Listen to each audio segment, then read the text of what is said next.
Bapak-bapak, ibu-ibu, saudara-saudara kaum muslimin rahimakumullah.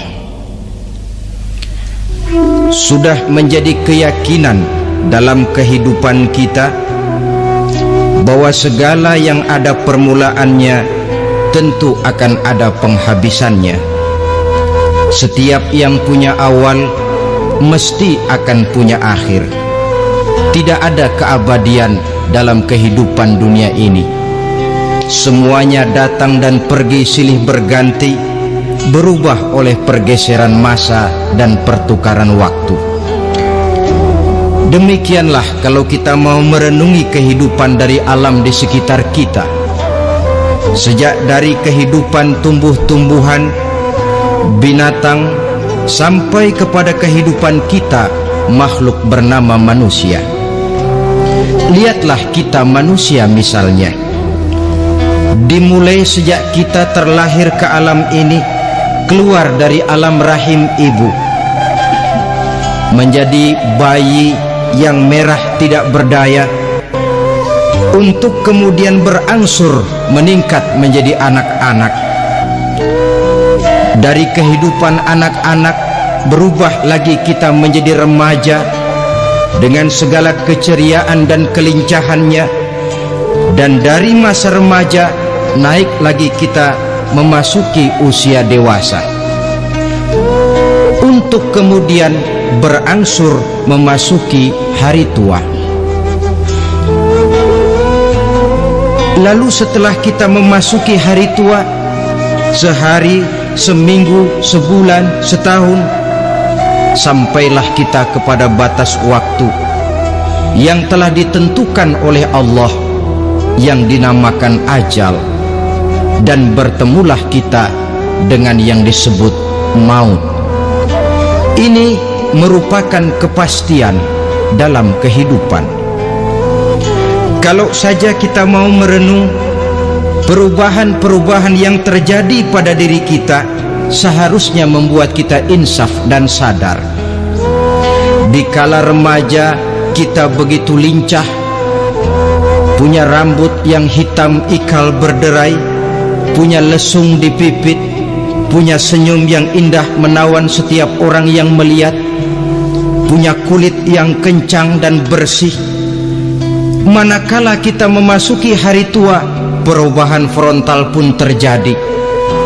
Kulit mulai jadi keriput, rambut yang tadinya hitam ikal berderai mulai memutih, nikmat berkurang, gigi yang tadinya utuh dan sanggup mengunyah apa saja, satu demi satu permisi meninggalkan kita. Sangat boleh jadi dikala remaja kita senyum semua orang terpikat, dikala hari tua dengan kulit yang keriput dan gigi yang tidak ada lagi, manakala kita senyum mungkin orang bakal lari dari sekitar kita. Kemana keindahan yang tadinya begitu menawan? Kemana senyum lesung pipit yang tadinya menarik perhatian orang? Pergi meninggalkan kita, berubah oleh pergeseran masa dan pertukaran waktu. Nah, bila maut datang menjemput kita, selesailah kehidupan sampai di situ? Ternyata belum. Kalau lahir merupakan perpindahan hidup dari alam rahim ke alam dunia, maka mati hakikatnya merupakan perpindahan hidup dari alam dunia ini ke alam kehidupan yang berikutnya, yang dinamakan dengan alam barzah. Andai kata hidup cuma sekali, secara moral kita sanggup berkata, alangkah tidak adilnya Tuhan. Kenapa? Dalam kehidupan ini kan aneka ragam terjadi. Ada orang yang zolim, ada orang yang dizolimi, ada orang yang membunuh, ada orang yang terbunuh, ada orang yang kaya, ada orang yang miskin, ada orang yang jujur, ada orang yang menghalalkan segala cara. Sehingga banyak ketidakadilan yang terlepas daripada pengadilan dunia. Lalu orang pun bilang Di dunia ini katanya banyak pengadilan tapi sulit keadilan. Di dunia ini mudah mencari pengadilan tapi sulit untuk mencari ketidakadilan. Andai kata hidup cuma sekali, tidak akan ada hidup sesudah hidup yang sekarang ini. Bagaimanakah nasib mereka yang lepas dari pengadilan dunia ini? Alangkah tidak adilnya Allah andai kata tidak ada kehidupan sesudah hidup yang sekarang. Tentulah akan terjadi di mana orang menghalalkan segala macam cara untuk mencapai tujuan. Yang penting kan saya kaya, yang penting kan saya punya jabatan dan kedudukan tinggi. Kalau perlu jilat atas, kalau perlu sikut kiri kanan, sikut kiri kanan, kalau perlu injak bawah, injak yang bawah. Ini prinsip daripada orang-orang komunis, dan pantas karena mereka tidak percaya kepada kiamat. Pantas karena mereka tidak percaya akan adanya kehidupan sesudah hidup yang sekarang ini. Maka saya menghimbau kepada seluruhnya, kita sudah kadung menyepakati negara ini berdasarkan Pancasila. Kita sudah kadung konsensus bahwa PKI dengan seluruh ajarannya tidak punya hak hidup di bumi Pancasila yang kita cintai ini. Maka salah satu ajaran PKI tujuan menghalalkan cara. Kita orang Indonesia yang berbudi pekerti luhur, yang punya nilai budaya tinggi, janganlah sampai mencaci PKI, membubarkan PKI, mengutuhkan PKI, tapi dalam kehidupan sehari-hari prakteknya prinsip komunis kita pakai. Apa itu? Tujuan menghalalkan cara. Asal sudah tujuan tercapai, cara apapun saja halal. Itu pandangan hidup orang yang tidak percaya kepada adanya hari akhirat. Sebagai muslim yang yakin akhirat ada, kiamat pasti akan datang. Hidup tidak cuma sekali. Maka kalau kita zalim, kalau kita berbuat aniaya, kalau kita melakukan korupsi, kalau kita merugikan orang lain, boleh jadi kita terlepas daripada pengadilan dunia. Tapi ingatlah, kita tidak akan pernah lepas dari pengadilan Allah, pengadilan Qadhi Rabbul Jalil, di mana kita akan diadili dengan seadil-adilnya, dan tidak satu perbuatan yang bersifat salah, yang bagaimanapun kecilnya, yang akan lepas dari pengadilan di akhirat itu nanti. Pantas saja kalau satu hari malaikat Jibril datang menasehati Rasulullah sallallahu alaihi wasallam, yang artinya juga menasehati kita semua. Apa kata malaikat Jibril kepada baginda Nabi? Ya Muhammad, ish ma syi'ta fa innaka mayyitun. Hai Muhammad, hiduplah semau kamu, tapi jangan lupa kamu pasti akan mati. Kalau memang dilarang tidak terlarang, dicegah tidak tercegah, kamu mau melaksanakan hidup menurut maumu sendiri, persilahkan, hiduplah menurut mau dan gayamu. Tapi jangan lupa, fa innaka mayyitun, satu saat kau pasti bakal mati. Dan mati itu bukan akhir dari segalanya, dia babak baru bagi kehidupan selanjutnya. Silahkan hidup menurut maumu, tapi jangan lupa kau pasti akan mati. Wa'mal ma syi'ta fa innaka majziyun bih. Kerjakan apa saja yang kamu mau. Kalau kau mau menghalalkan segala macam cara, persilahkan halalkan segala macam cara. Tapi jangan lupa kau akan mendapat balasan dari seluruh amal perbuatanmu. Wa ahbib ma syi'ta fa innaka mufariquhu. Dan cintailah apa saja yang mau kau cintai. Kau cintai anak istrimu, silahkan. Kau cintai harta bendamu, tafadhal. Kau cintai tanah airmu, kau cintai pangkat dan jabatanmu, persilahkan. Tapi jangan lupa, fa innaka mufariquhu, kau pasti akan berpisah dan akan meninggalkan segala yang kau cintai itu. Apa artinya ini buat kita? Ternyata sesudah maut datang menjemput kita, ada kehidupan sesudah hidup yang sekarang ini. Ini yang mendorong kita untuk dalam kehidupan di dunia ini tidak melakukan prinsip saenake dewe, semaunya sendiri saja, asal perut kenyang, asal pangkat tinggi, asal harta dapat. Masa bodoh dengan merugikan orang lain, masa bodoh dengan menipu orang lain. Iku jenenge saenake dewe. Muslim tidak diajarkan. Ingat manusia, setelah kau mati, setelah kiamat datang, kau akan dibangkitkan, kau akan dimintakan pertanggungan jawab tentang kehidupan yang sekarang ini.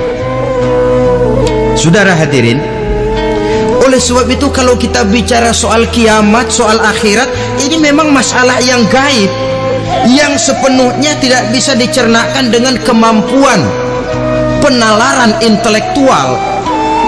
Dasar di dalam membicarakan ini tidak lain adalah iman kita kepada Allah Subhanahu wa ta'ala. Bukan cuma zaman sekarang, dari zamannya Nabi, orang itu kalau sudah bicara kiamat, bicara akhirat, ada yang ragu-ragu, ada yang menolak sama sekali. Bukan dari zaman sekarang, dari zaman dulu. Pernah kok satu saat Rasulullah itu dakwah menceritakan, saudara-saudara, akan terjadi kiamat di mana Allah akan membangkitkan manusia dari kuburnya untuk memintakan pertanggungan jawab. Ini dalam dakwahnya Nabi pidato macam itu. Apa reaksi orang? Yang beriman ya mantap, tapi yang tidak beriman, bajingan-bajingan Quraisy ini, mereka bertepuk tangan, mengejek, mencaci.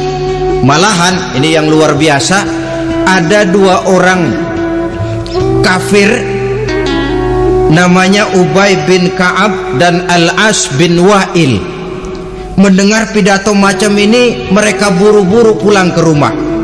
Ngapain? Ngambil pacul.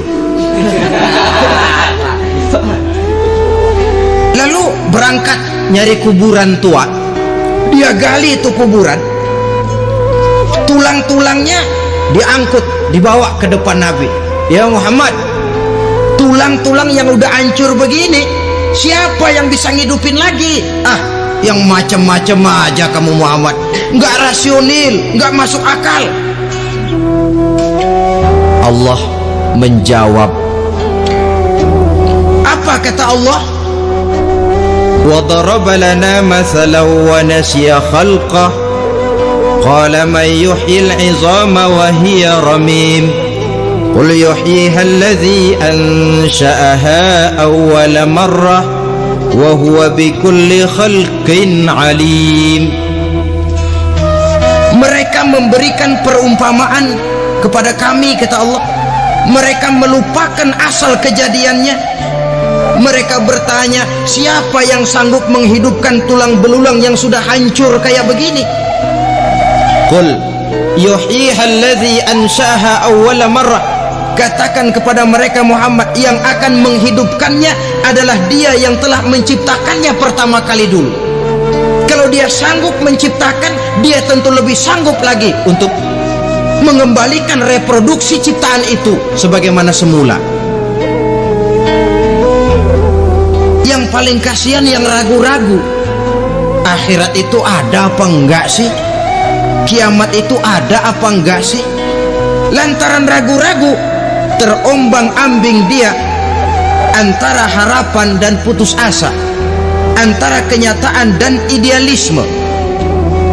Ada yang buta sama sekali, 100% terhadap keadaan-keadaan sesudah mati. Perhatian mereka hanya tercurah kepada kehidupan sebelum mati. Yang mereka perhatikan siang dan malam tidak lebih daripada urusan perut. Pergi pagi, pulang sore, peras keringat, banting tulang. Cuma soal makan, soal minum, soal pakaian, soal kendaraan, soal rumah tangga, soal anak, soal istri. Yang mereka pentingkan hanya soal-soal politik misalnya, ekonomi, pembangunan dan industri. Untuk soal-soal kayak begitu giat betul, habis seluruh waktu untuk memikirkan meningkatkan kebudayaan, politik, sosial, ekonomi.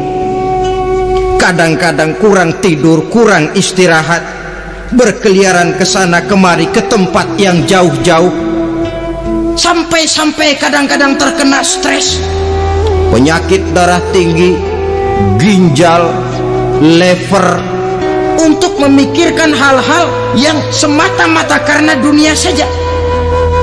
Lantas boleh jadi mereka mendapatkan kekayaan yang berlimpah ruah, mendapatkan kedudukan yang tinggi, nama yang semerbak, dikenal orang di barat dan di timur, di utara dan di selatan. Tetapi alangkah kecewanya mereka jikalau datang ajal menjemput nyawa, mati mereka, meninggalkan harta yang banyak, nama yang masyhur. Mereka disebut dengan jasa-jasanya. Radio memberitakan, TV menyiarkan, koran-koran memuat. Bahkan nama mereka kadang-kadang dikenang 2-3 tahun setelah wafatnya. Tetapi dalam pada itu roh mereka merintih, mengeluh, menderita, karena dilemparkan oleh Allah ke tempat-tempat yang kotor, penyesalan yang sudah tidak akan ada gunanya lagi. Saudara-saudara kaum muslimin rahimakumullah, oleh karena itu kehidupan akhirat bukanlah dongeng dan takhayul, bukan khurafat dan khayalan. Kehidupan akhirat, hari kiamat adalah kebenaran dan kepastian. Dalam surah Al-Hajj ayat ke-7, Allah subhanahu wa ta'ala menyatakan, wa anna as-sa'ata atiyatun la raiba fiha wa anna Allah yab'asu man fil qubur. Dan bahwasanya kiamat itu sesungguhnya adalah sesuatu yang pasti dan tidak ada keraguan-raguan lagi di dalamnya, dan bahwasanya Allah sungguh-sungguh akan membangkitkan manusia dari kuburnya masing-masing. Nah, kalau kita sudah yakin kiamat sesuatu yang pasti adanya, akhirat sesuatu yang pasti adanya, dari mana pembicaraan tentang kiamat ini kita mulai? Tentu dari diri kita. Marilah kita mencoba melihat proses perjalanan hidup ini sampai kita memasuki kiamat. Hadirin, tidak ada makhluk secantik manusia. Tidak percaya? Pernah keragunan? Nah, saudara masuk ke kebun binatang, segala macam makhluk ada di situ, ratusan macam jenis binatang. Bandingkan dengan saudara, kira-kira cakep mana?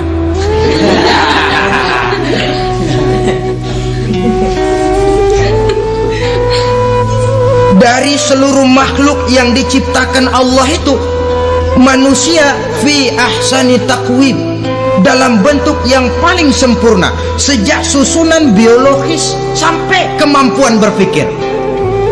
Biologis kita ya Allah, diciptakan kita begini rupa, diberikan 2 kaki untuk berjalan, 2 tangan untuk bekerja, diberikan 2 mata, dua-duanya di depan. Pernah saudara mikir kalau mata kita yang satu di depan, yang satu di belakang? Ah, rasanya nggak laku kacamata itu.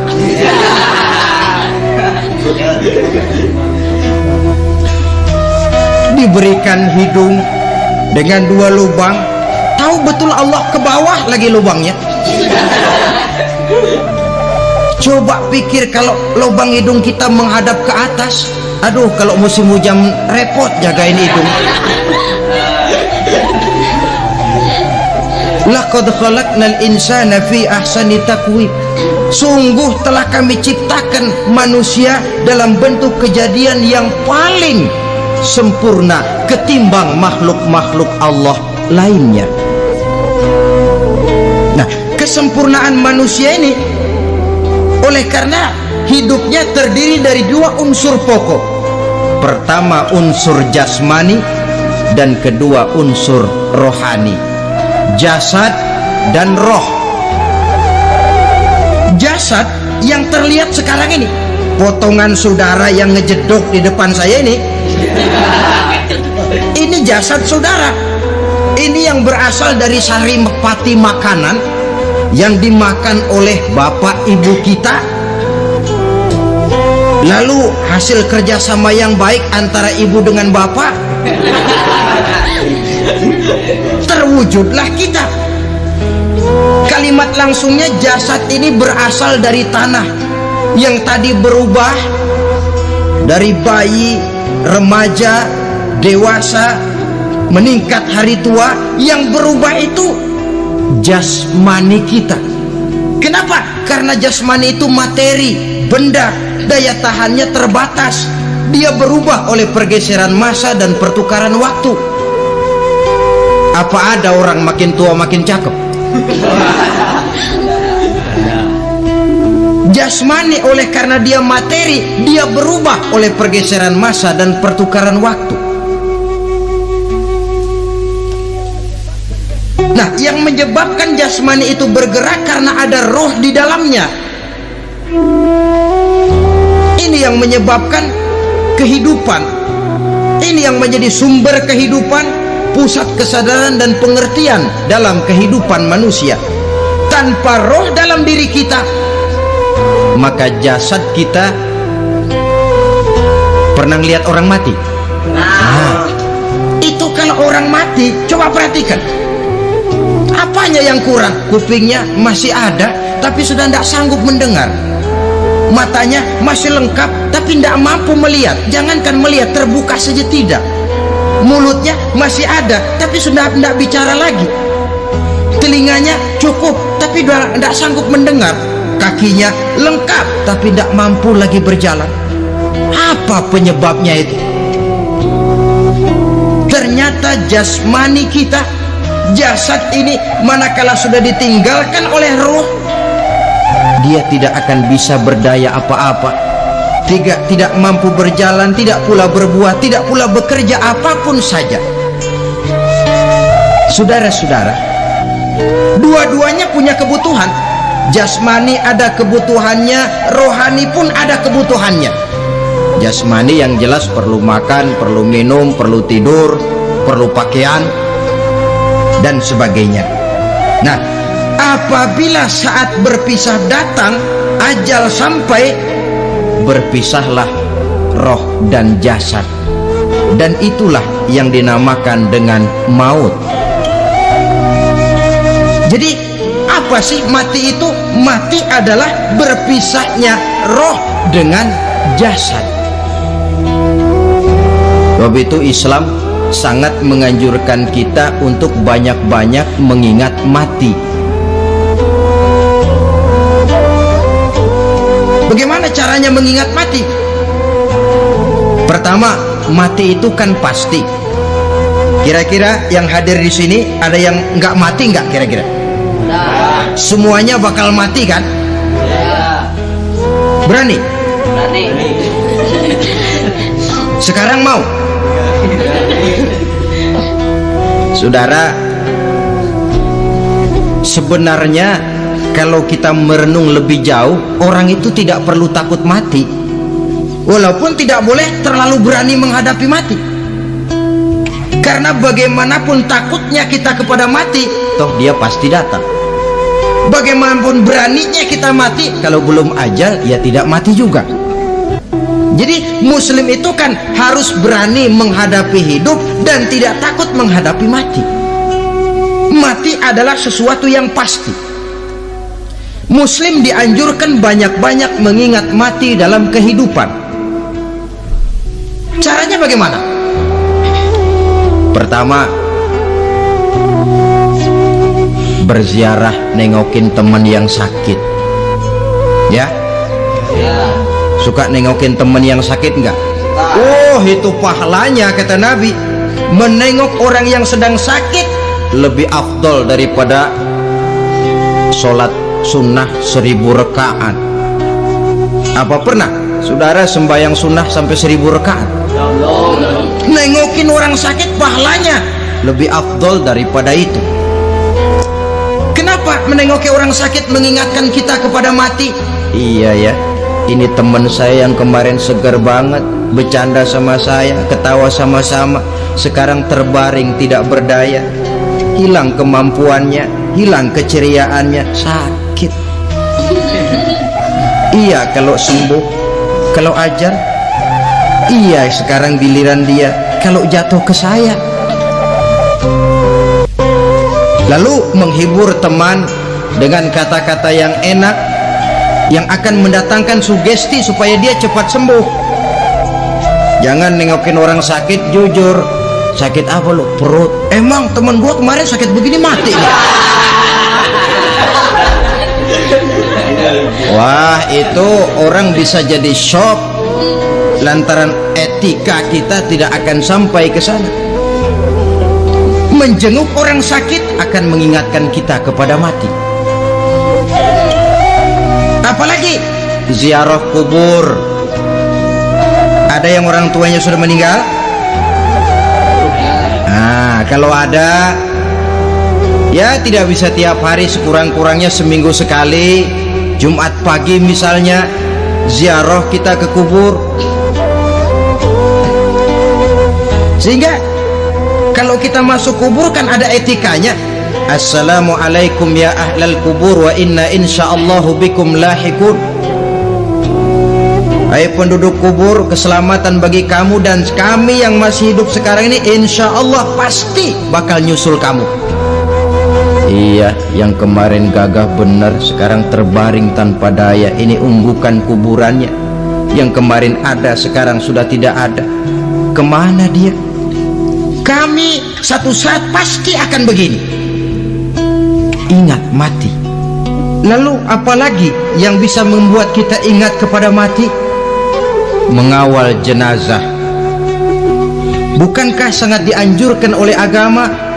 Bahkan kalau bisa sejak mengurusnya, memandikannya, mengkafankannya, menyolatkannya untuk kemudian mengantarnya ke kubur. Hari ini saya antar dia ke kubur, besok boleh jadi saya yang diantar orang. Hari ini saya solatkan dia, besok boleh jadi saya yang disolatkan orang. Hari ini saya masukkan dia ke liang lahat, besok mungkin giliran saya dimasukkan orang ke liang lahat. Ingat mati, tumbuh kesadaran. Lalu daya positifnya dalam kehidupan apa? Nah, saudara-saudara hadirin, orang yang mengingat mati bukan lantas menjadi lemah dalam kehidupan, menjadi putus asa, sedikit semangat, terbentur kesulitan, mudah frustasi. Bukan itu tujuannya kita diperintah mengingat mati. Jelasnya Islam menganjurkan kita untuk saatnya kiamat. Nah, saudara-saudara, apa tanda-tanda hari kiamat? Kapan dia akan datang? Bagaimana hal ihwal manusia pada saat terjadi kiamat? Bagaimana alam ini? Bagaimana perhitungan di padang mahsyar? Insya Allah akan saya ungkapkan pada bagian kedua dari ceramah ini. Insya Allah kita akan lanjutkan pembicaraan ini sampai kepada terminal paling akhir, surga dan neraka. Inilah saja pertemuan kita pada kesempatan kali ini. Terima kasih banyak atas segala perhatian. Mohon maaf atas segala kekurangan. Wabillahi taufik wal hidayah. Wassalamualaikum warahmatullahi wabarakatuh. Waalaikumsalam warahmatullahi wabarakatuh.